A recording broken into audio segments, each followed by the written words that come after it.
Hello বন্ধুরা, good morning. Welcome back to my channel. কেমন আছে তোমরা সবাই? আশা করছি তোমরা সবাই খুব ভালো আছো। আর আমার নতুন আরেকটি ব্লগে তোমাদের অনেক অনেক ভালোবাসা, অনেক অনেক শুভেচ্ছা। আজকের ব্লগটা শুরু করছি। তো দেখো, সকাল সকাল আজকে উঠে স্নান টান করে একদম রান্নাঘরে এসেছি। আর তার আগে আমার কাজ হয়ে গেছে সমস্ত কিছু, মানে পুজো পুজো দেবো যেহেতু, তো তাড়াতাড়ি কাজ সেরে নিয়েছি। আর আজকে কী বার বলো তো? আজকে শনিবার, যেহেতু আমার মাঝখানে দুদিন ভিডিও হয়নি, তোমাদের বলেছি, তো সেই জন্যে। তো দেখো, তাড়াতাড়ি করে রান্না বসিয়ে দিয়েছি। বেলা হয়ে গেছে, প্রায় 10টা বাজে এখন। তো তার আগে আমি ভাবছি তাড়াতাড়ি করে রান্নাটা করে নিই, তো রান্নাটা বসিয়েও দিয়েছি।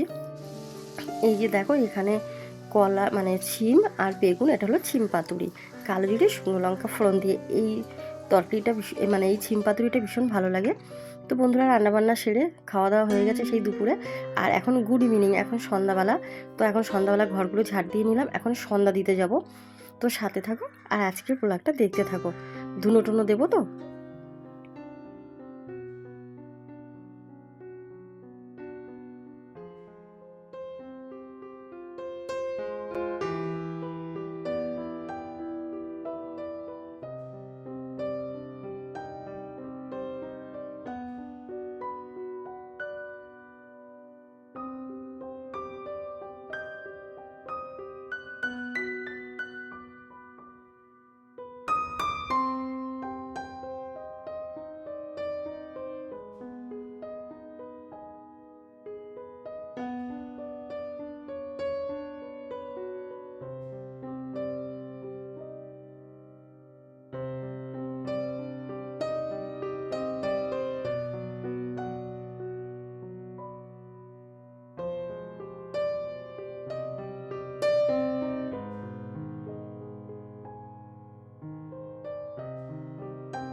তো দেখো বন্ধুরা, সন্ধ্যা টন্ধা দেওয়া হয়ে গেছে।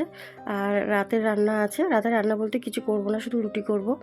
তার আগে আমি তোমাদের সাথে কিছু কথা বলতে চাইছি।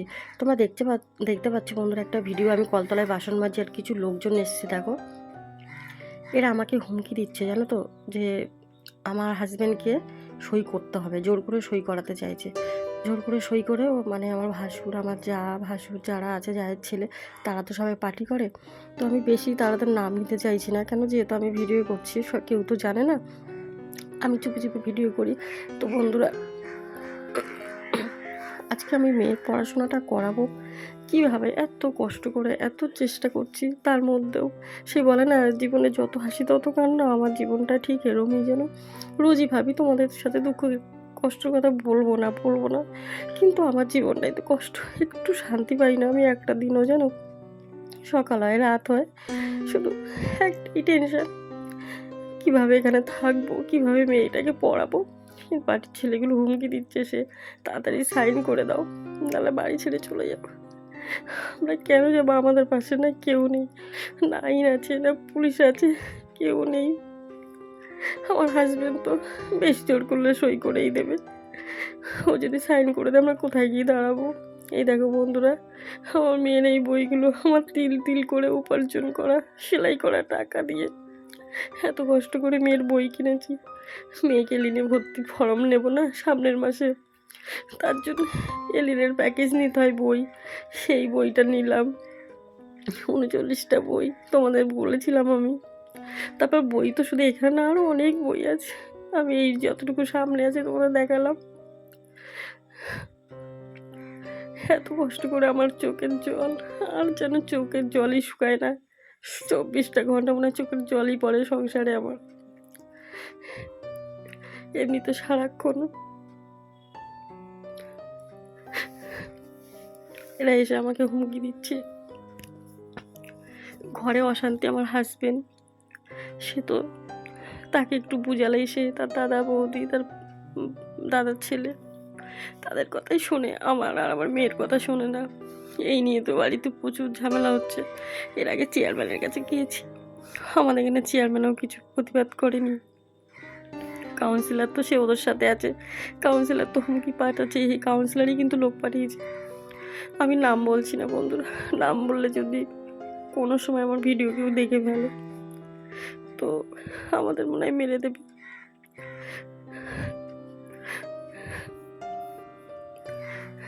এত ভাবি চোখের তোমরা আছো আমার পাশে, তোমাদের ভালোবাসা পেয়েছি, তাই আমার মনের কথা, আমার সংসারের কথা সব তোমাদের বলি।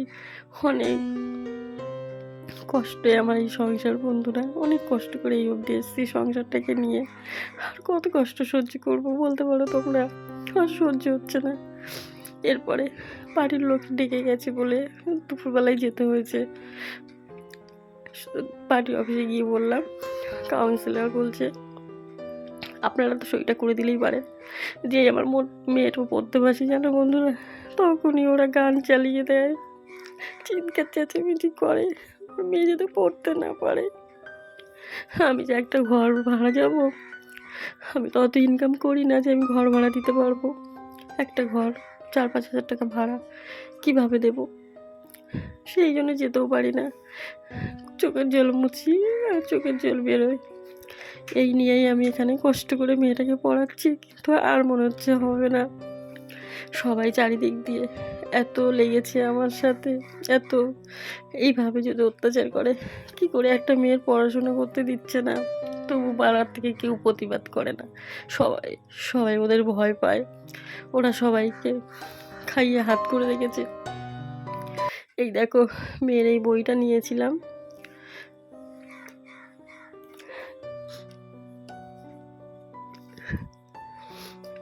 তারপরে এখন রাতে রান্না করছি, বুকের মধ্যে সবসময় ভয় ভয় নিয়ে থাকি। কি করব, কিছু তো করার নেই। কখন মরে যাই, কখন বেঁচে থাকবো, কতটুকু সময় জানি না। যতক্ষণ এখান থেকে না বেরোচ্ছি, তো এইভাবেই আমাকে চলতে হচ্ছে। কিন্তু লাস্টে কি হবে জানি না। এর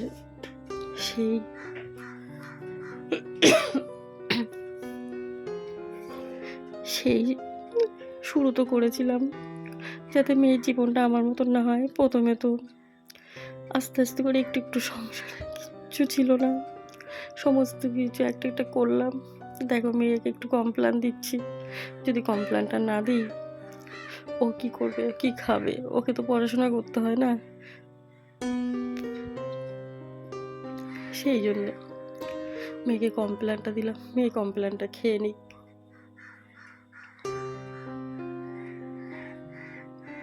মেয়েটা যদি কমপ্ল্যানটা না খায়, আমার মেয়ে তো এমনি কমজোরি 6 মাসের, ডাক্তার বলেছে ওকে একটু ভালো খাওয়াতে, যাতে কোনো অসুবিধা না হয়, যেহেতু রক্তটা। আর এই ভয়েসটা দিচ্ছি, মেয়ে ক্লাস করে, আমার মেয়ে তো দেখেছে জোরে জোরে পড়ে, যেই ওরা শোনে আমার মেয়ে পড়ছে। এই দেখো বন্ধুরা, এলিন থেকেই বই নিয়েছিলাম প্যাকেজ 39টা, তোমরা জানো তো। এই বইটার জন্য আমার সামনের মাসে এমনিতে ফর্ম নিতে হবে একটা 30,000 টাকা দিয়ে। সেই টেনশন আছে আমি কিভাবে টাকা ম্যানেজ করব। কেন আমার হাজব্যান্ড তো দেবে না, আমার মেয়ের পড়াশোনার দায়িত্ব আমার। সে আগেই বলে দিয়েছিল যে আমার মেয়েকে আমি পড়াবো না। আমার মা বাবা বলেছে কি, আরও কষ্ট হয়, মা বাবা বলেছে কোনো রকম মাধ্যমিকটা পাশ করলে মেয়েটাকে বিয়ে দিয়ে দিতে। তাহলে তোমরা বলো, আজকে আমার জীবনটাও তো আমার মা বাবাই এরকম করেছে, 13 বছরে বিয়ে দিয়েছে। ক্লাস 7-এ পড়ি তখন, অনেক কেঁদেছি, বিয়ে করবো না বলে, আমরা গরিব মানুষ, ছেলের বাড়িতে কিছু চাইছে না, বিয়ে কর। তো আমার ভাই ছিল দুটো ছোট ছোট, তোর ভাই দুটোকে বড় করতে হবে, আমরা 5 ভাই বোন, তো আমরা কোথার থেকে পড়াবো, বিয়ে দিয়ে দিল। সেখানে এত অত্যাচার করতো, বলতো মানিয়ে নে মানিয়ে নে, মানিয়ে নিয়ে নি আজকে এই অবস্থা।